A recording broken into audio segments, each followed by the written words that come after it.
Queremos conexão com as pessoas que amamos, aproveitar a vida, cuidar dos nossos filhos, netos, pais, avós. Desejamos nos divertir. E se formos aprofundar essa conversa, perceberemos que os objetivos de cada pessoa com dor se tornam muito singulares, porque reflete as suas preferências, os sonhos, valores e desejos próprios de sua existência. Bem-vindos ao Descronificador. Aqui eu quero te ajudar a aliviar a dor pelo conhecimento. Esse é um vídeo para quem tem dor, para quem convive com alguém que tem dor constante, com dor crônica, que está com dor nesse momento, seja ela dor aguda, seja ela dor crônica, para profissionais que queiram também participar um pouco disso. E a gente está lendo juntos o livro Existe Vida Além da Dor, da médica Amélie Falcone, onde eu vou trazer alguns pequenos trechos, a gente já vem lendo, esse livro, para que a gente possa conversar melhor e falar um pouquinho sobre esse mundo, de quem tem dor, para que a gente possa ajudar no alívio, na melhora desse quadro. E agora, nesse momento, a gente está na apresentação, Nos vídeos anteriores eu me apresentei, a gente falou sobre o prefácio, A gente falou sobre... Peraí, gente, só um minutinho. A gente falou sobre a nota do livro e hoje a gente está na apresentação do livro que foi feita pelo psicólogo José Luiz Siqueira, um psicólogo clínico incrível. Sigam ele nas redes sociais, o Zé Siqueira, porque ele fala bastante, é muito interessante o material que ele fala sobre dor também. Esse livro, ele traz muitas coisas interessantes, assim, então eu quero convidar vocês para que a gente possa falar, porque o que ele começa falando aqui, o Zé Siqueira, na apresentação, é o enorme desafio que é expressar a dor. É aquela pessoa que sente dor, ela conseguir expressar, porque a dor, ela é única para cada pessoa. Então, muitas vezes, vou dar um exemplo, alguém que tem dor na família, as pessoas não compreendem, porque para elas, talvez, aquilo não faça sentido. Sentir dor por aqueles motivos, talvez, não faça sentido. Mas a dor, ela é única, e dor é dor, ela sempre é dor, Então, e aí o que ele diz aqui? Que a impressão é que só falar, que só as palavras não bastam, para construir essa linguagem da dor que se sente. E aí ele fala que a convivência com a dor costuma dificultar muitas áreas da vida de quem sofre, principalmente quando ela perdura por um longo tempo. Então isso que a gente falou, que a gente quer se conectar com as pessoas que a gente ama, a gente quer poder cuidar das pessoas, a gente quer poder fazer coisas pra gente se divertir. E quando a dor, ela persiste por muito tempo, aqui a gente pode pegar pacientes, por exemplo, com o que a gente chama de dor nociplástica, a fibromialgia, por exemplo, pacientes com fibromialgia que convivem com a dor, onde a dor, a dor ela é quase algo da família, porque ela está ali constantemente, dificulta. Muitas áreas da vida são dificultadas. E aí ele fala uma coisa que eu acho muito interessante aqui no livro, que ele diz que é importante esquecermos que o alívio da dor não é um meio, é um fim. Porque muitas vezes se busca meios de o alívio da dor, mas é fazendo coisas, é participando desse processo de alívio da dor, não onde só o profissional vai lá e prescreve um medicamento, que se chega ela é um meio para se atingir um fim. Então eu te pergunto, onde tu que tem dor? Ou tu que tem um familiar com dor? Ou para ti que é profissional da saúde, que trabalha, onde o paciente quer chegar? Ou onde tu que tem dor gostaria de chegar? O que tu gostaria de fazer melhor? Qual que é a tua motivação? Eu sempre digo para os pacientes, se eles fossem subir uma escadinha e lá na escadinha tem uma porta e essa porta tivesse como tu gostaria de estar e o que tu gostaria de estar fazendo se tu não tivesse dor. Eu gostaria, por exemplo, eu tenho uma paciente que uma vez ela me disse, eu gostaria de sair para viajar com os meus filhos, porque eu saio para viajar e a viagem eu tô com dor, eu não consigo sair para poder me divertir com eles. Ah, a gente vai pra praia, eu tenho dor para caminhar. Eu gostaria de poder viajar com eles, porque eu sei que eles amam viajar. Ela tem 2 filhos. Às vezes eu tenho dor até para pegar o travesseiro. E aí eu te pergunto, tá, então vamos pensar que lá no topo da escada tu não tem dor para poder viajar, ou pelo menos tem menos dor a ponto de conseguir fazer alguns passeios, de conseguir fazer viagens talvez mais curtas, ou viagens onde tu não precisa de início, né? Porque é uma construção. O que precisa ser feito? Ah, mas eu já fiz de tudo. Tem certeza? Porque existe um caminho inclusive de relacionamento com o processo doloroso. Nós vamos falar sobre isso mais pra frente. Então eu acho que é isso, assim, ele fala disso, né, que a gente precisa dar voz à dor, mas a gente precisa colocar o alívio dela como um meio pra gente encontrar outras coisas, de fazer outras coisas que a gente gostaria, e não simplesmente o fim, né, eu só quero aliviar, mas o nosso cérebro, quando a gente coloca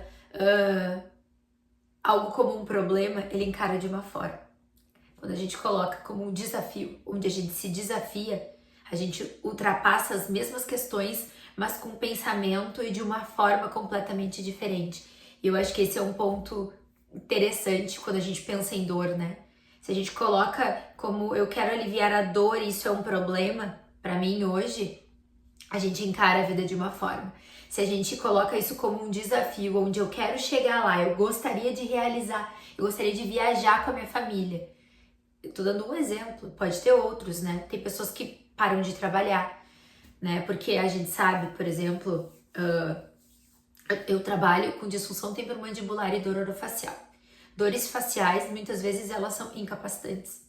Então, a pessoa ela não consegue trabalhar, ela não consegue produzir. Nossa, eu gostaria de crescer na minha profissão, eu gostaria de produzir mais, mas eu convivo com dor. Tá, então o que tu gostaria? Não, o meu foco tá em chegar nesse ponto, nesse nível de produção. Eu gostaria de entregar isso aqui, eu gostaria de fazer isso da minha vida. Então o alívio da dor, ele é um meio. E aí a gente tá mais disposto a um desafio. A gente foca em coisas diferentes. Não sei se fez sentido. E aí ele fala, né, que esse livro aqui, ele dá voz à dor e torna a dor visível. E aí ele fala que um dos maiores desafios de quem convive com a dor por muito tempo e se relaciona com essa invisibilidade da dor, porque é diferente de eu ter um corte, né? A invisibilidade da dor que faz com que muitas vezes os pacientes procurem as pessoas, os indivíduos, né? Procurem exames para poder querer encontrar a causa da dor. Né? E a gente, como a gente explicou no vídeo anterior, quando a gente fala de dor crônica, nem sempre se encontra em exames a causa da dor, porque a dor ela é biopsicossocial e a gente tem todo um monte de conexões no nosso sistema nervoso central que culminam na experiência de dor, nesse fenômeno, nessa experiência. E como toda experiência, ela é única, ela é individual. Vamos pensar em qualquer experiência da vida que envolve memória, né? Qualquer experiência da vida, se a gente for pensar um momento muito triste ou um momento muito feliz, causam reações no nosso corpo. Inevitavelmente. Mesmo a gente estando passando pela experiência ou a gente já tendo vivido ela e estando revivendo ela. Não necessariamente precisa estar acontecendo para que eu reviva aquela tristeza, para que eu reviva aquela alegria. Né? Então existe uma série de conexões que é feita no nosso cérebro, no nosso corpo, para que a gente possa ter a experiência dor, que é uma experiência desagradável. E a gente cria um relacionamento, a dor ela gera na gente emoções, ela se transfere para nossa vida social, assim como qualquer outra experiência. Alguns podem estar assistindo esse vídeo e achando uma experiência fantástica. E esse vídeo vai passar, ele vai durar sei lá quantos minutos e tu vai dizer, nossa, já acabou. E talvez algumas pessoas vão assistir e vão dizer, meu Deus, que vídeo chato. Eu vou passar isso aqui mais rápido ou eu vou desligar isso aqui porque isso aqui tá muito ruim. Então as experiências da vida, elas envolvem uma série de conexões. E a dor é uma experiência. Só que ela é uma experiência muitas vezes invisível para quem olha, mas para quem sente, está sentindo. E a dor é real, né? Então ele diz que quando a gente olha para alguém, é praticamente impossível a gente ter certeza sobre exatamente o que essa pessoa está sentindo. Então a pessoa relata que está com dor, eu aqui profissional. Quando eu pergunto para alguém a tua dor de 0 a 10, que nota tu daria para tua dor agora? E a pessoa me diz, eu estou sentindo uma dor 6, eu vou pensar na dor 6 dela, às vezes, com o parâmetro da minha dor 6. Mas talvez, se eu estivesse sentindo a dor dela, ou eu ia sentir uma dor, eu ia relatar como 2, ou eu ia relatar como 10. Não tem como exatamente eu saber. Eu sei que para ela essa dor 6, então eu tenho que considerar que ela está sentindo uma dor 6. E essa dor 6 é importante para ela. É uma dor que ela é relevante e eu preciso acolher essa dor. E não é acolher, é acolher de verdade, é acreditar nessa dor, porque ela é invisível. Ela é invisível para quem não está sentindo, né? Então, a pessoa com dor muitas vezes se sente como se ninguém fosse capaz de compreender realmente o que ela está vivenciando. Então, quando a gente dá dor à voz, e eu acho que isso é para todos, é tanto para quem sente, quanto para nós profissionais, quanto para quem convive, e aí a gente precisa ter um cuidado, porque a gente precisa dar dor à voz, mas a gente precisa se ajudar a entender o alívio dessa dor como um meio e não como um fim, que é isso que ele vem falando, né? Então, que essa libertação é dar voz à dor ou dizer, ok, eu tenho dor. Ou, ok, eu tenho um familiar com dor. Ou, sim, esse meu paciente aqui, ele está sentindo dor, né? E escutem, quem não assistiu ainda, assistam o vídeo anterior, onde a gente fala sobre a diferença de dor aguda e de dor crônica, porque isso também é importante, tanto para quem tem dor, quanto para quem convive com alguém que tem dor, né? Mas assim, essa libertação, como ele diz aqui, e ele diz assim, começa com uma palavra polêmica, que é aceitação. E aí veio uma coisa muito delicada, porque a aceitação, ela não é uma palavra passiva. Muitas vezes as pessoas dizem assim, ok, então eu tenho dor, eu tenho fibromialgia, eu tenho algum outro tipo de dor, eu tenho uma dor neuropática pós-cirúrgica, não sei que dor que tu tem aí, ou com que tipo de dor tu convive, ou com que tipo de dor tu trabalha. Mas assim, a aceitação parece, tá, então eu aceito, eu vou ter que viver assim, eu não vou poder mais sair de casa, eu não vou poder mais conviver com os meus amigos, eu não vou poder mais viajar com os meus filhos, eu não vou poder mais crescer na minha profissão. Então é a aceitação. E a aceitação, gente, não tem nada de passividade. Primeiro, porque ela exige um trabalho interno muito grande. Aí já começa. E aí o porquê do desafio e de focar onde a gente quer chegar. Porque a aceitação, no primeiro momento, pode parecer que tu vai aceitar e vai ter que aceitar que a vida é desse jeito. Mas aceitação é uma palavra ativa, onde tu trabalha a aceitação e diz, ok, eu tenho dor, mas o que eu faço para sair dessa situação? Existe alguma possibilidade? Onde eu quero chegar? Lá no topo da escada, quem eu quero ser? Eu quero ser alguém com menos dor? Então eu aceito que eu tenho dor e eu aceito que eu preciso modificar. Ele diz assim, não no sentido como se não houvesse mais nada a fazer. Pelo contrário, a aceitação que ela propõe no livro aqui é uma aceitação de considerar que há muito por fazer a partir do momento em que a gente escolhe lidar com a dor de uma maneira ativa, como um verdadeiro protagonista da história. Eu adoro uma metáfora que diz que a vida é um caminho, né? Às vezes a gente quer encontrar a felicidade, o alívio da dor lá no fim, mas ela está no caminho. Tanto a felicidade, a própria felicidade gera neuroplasticidade, que é onde os nossos neurônios, eles criam vias mais fáceis para encontrar através das experiências que a gente vive. A dor também cria neuroplasticidade. Então a dor, e tanto uma quanto a outra, a gente não pode focar no fim, a gente tem que focar no caminho. Hoje eu senti menos dor, meu Deus, eu consegui fazer muito mais coisas, que feliz. E muitas vezes a gente nem reconhece, porque são momentos que a gente tá mais distraídos, né? Então, eu gosto disso, assim. E aí, se a gente for pensar que a dor, ela tá no caminho, e aí eu faço uma pergunta, né? Eu sempre digo assim, tu tá dirigindo o carro da tua vida. Assume a direção.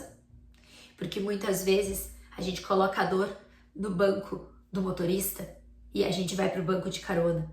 E a dor conduz a vida e vai pelos caminhos tortuosos e pedregosos que ela quer.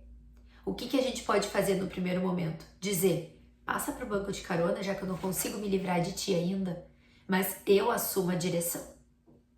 Eu vou dirigir a minha vida. Se em algum momento eu conseguir que tu desça, beleza, mas no mínimo a gente vai calar ela por um tempo, vai diminuir a interferência dela na vida, porque ela vai estar no banco de carona.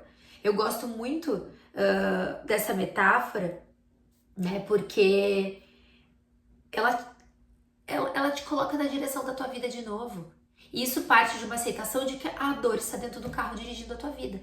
Enquanto tu acha que não, enquanto tu não admite que tem a dor dirigindo a tua vida, não se faz nada para mudar.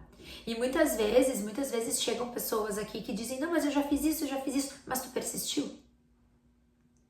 Porque a gente está falando de neuroplasticidade e de neurônios acostumados a criar aquela rota neural. Não é fácil a gente se desfazer de hábitos, a gente se fazer de comportamentos, a gente desfazer dentro da gente memórias de experiências antigas. Isso serve para qualquer outra coisa que nos marcou na vida. Exige tempo, exige trabalho interno e trabalho externo. Persistiu na medicação, passou por aquela fase desafiadora do desconforto que muitas vezes a medicação necessita, quebrou os teus preconceitos com a medicação, tu conseguiu fazer atividade física, porque uma das coisas que o exercício físico faz é trabalhar essa relação com a dor. Porque vamos pensar um lutador de jiu-jitsu, um lutador de MMA, um jogador de futebol, atletas de alto rendimento, eles convivem com o processo de dor, mas a relação com aquela experiência desagradável, ela é diferente da relação que se tem num caso de dor crônica, porque existe um nível de sofrimento, uma motivação diferente, e se a gente for pensar que a dor é bio, psico, social, esses fatores todos são diferentes nos dois casos. Então a gente precisa ressignificar, a gente precisa mudar essa relação.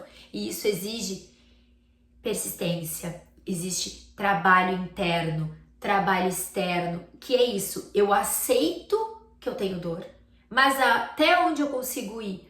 Eu tenho fibromialgia, eu sinto mais dor. Ok, procure um profissional ou comece devagar, mas comece, né? Comece a ler mais sobre isso, entender mais sobre o teu processo doloroso. O que a gente sabe hoje? Que educação em dor é tratamento. Por que educação em dor é tratamento? Porque tu entendeu o que acontece contigo, faz com que tu consiga superar aqueles desafios, porque tu sabe o que vem pela frente. Isso é para qualquer coisa. Isso é para questões, hoje, quando a gente fala de motivação para trabalho, para questões de saúde mental, de saúde física, tudo isso. Quanto mais a gente conhece, mais fácil a gente ter um entendimento do que vem pela frente, do que é necessário fazer, por que deu certo, por que não deu certo, quem procurar, né? O que esperar. Às vezes a gente espera um passe de mágica, tudo vai passar. Algo que vem se perpetuando por muito tempo, que tem uma neuroplasticidade. Eu preciso criar novas rotas neurais, que essas novas rotas neurais sejam tão fortalecidas quanto aquelas antigas, né? Então tudo isso a gente vai entendendo com o tempo, né? Então ele diz assim que ela não propõe esse livro, ele não vem para te propor uma solução mágica. Quando a gente está aqui falando sobre isso, não é para propor uma solução mágica, né? Até porque a gente que trabalha com dor crônica, a gente sabe que soluções mágicas não existem.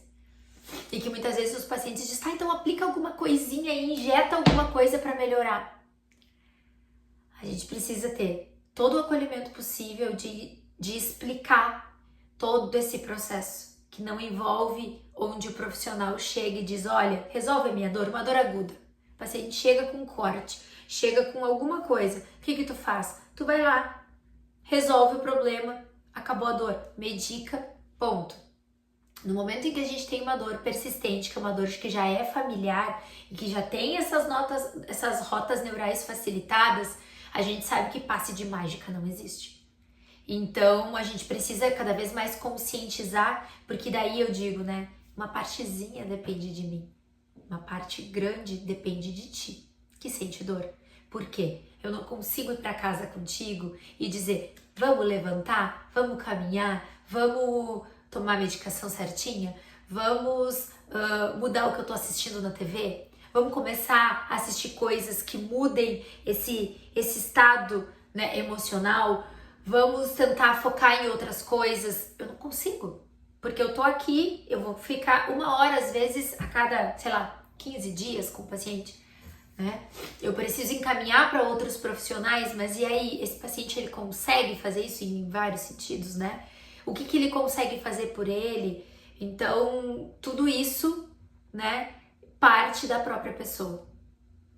E aqui ele fala, né, que então, tudo que a gente vai falar aqui, baseado no livro, são estratégias científicas estabelecidas, né, por meio de pesquisa, que colaboram para a promoção de uma vida além da dor.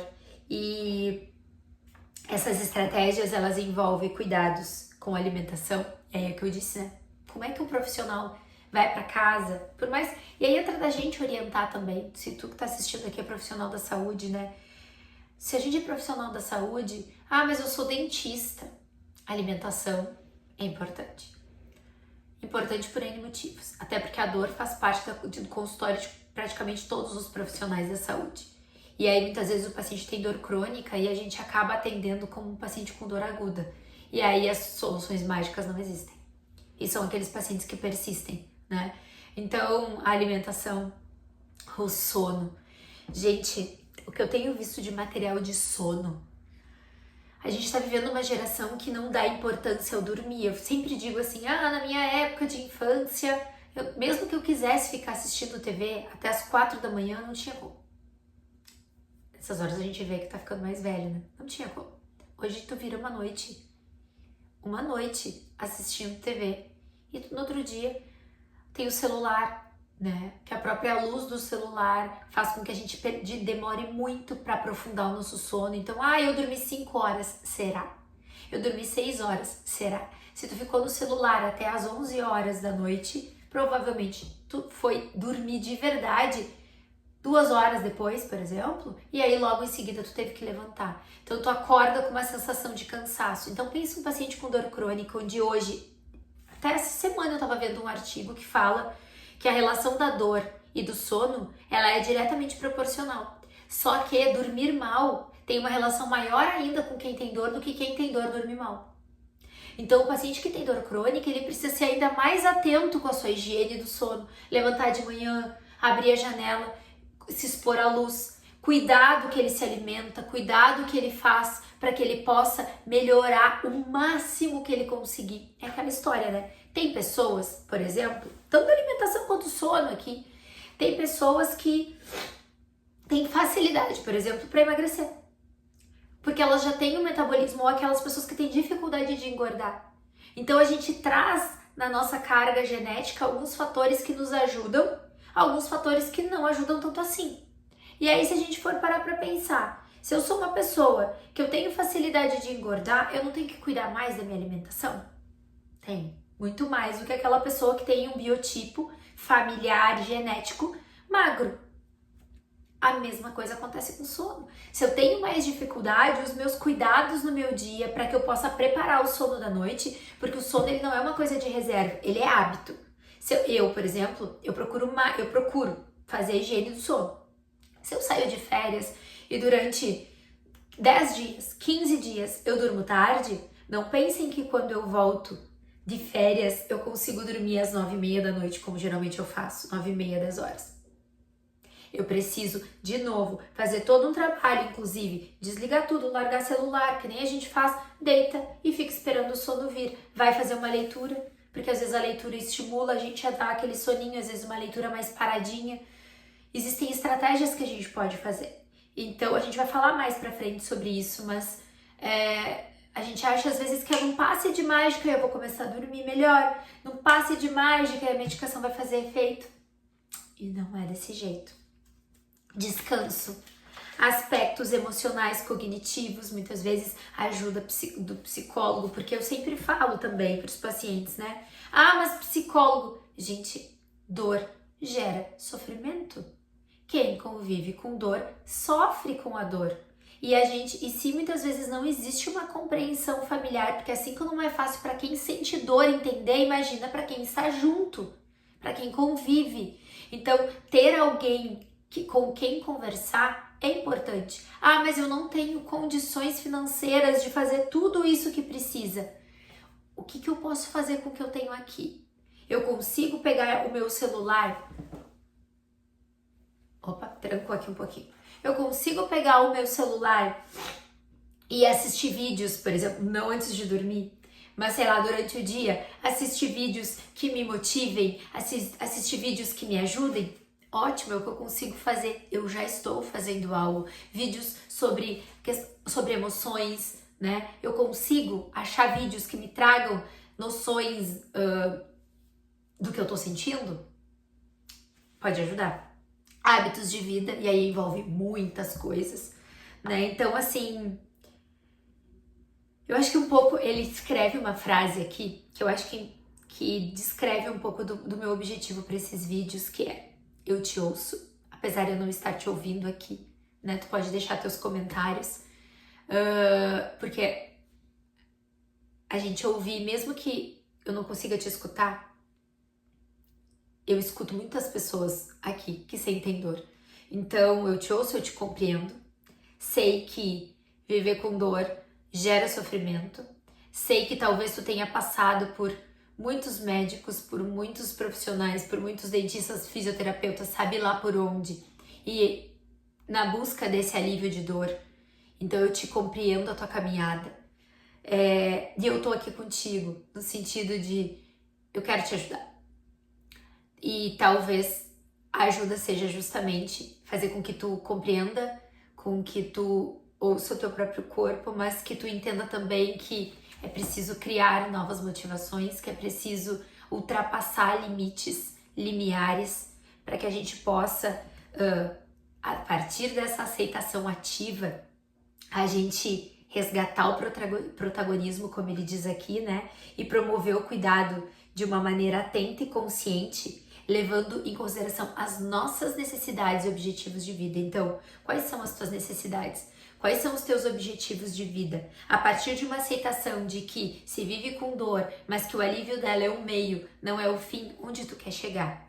O que é possível fazer para que essa dor conviva contigo o menos tempo possível? Para que ela passe pro banco de carona e quem sabe em algum momento desça do carro e tu possa assumir a direção da tua vida. Então, acho que esse é o grande objetivo. A gente terminou a apresentação, depois a gente vai entrar na introdução e a gente vai trabalhando, às vezes 1 ou 2 capítulos, vai depender muito do que tem, mas esse é um vídeo que, se faz sentido para ti, curte, compartilha com quem tu acha que precisa escutar e aguarde aqui, nos siga para que a gente possa trazer mais vídeos e a gente possa conversar um pouco melhor sobre quem tem dor e como a gente pode fazer para aliviar essa dor pelo conhecimento. Um beijo, até o próximo vídeo.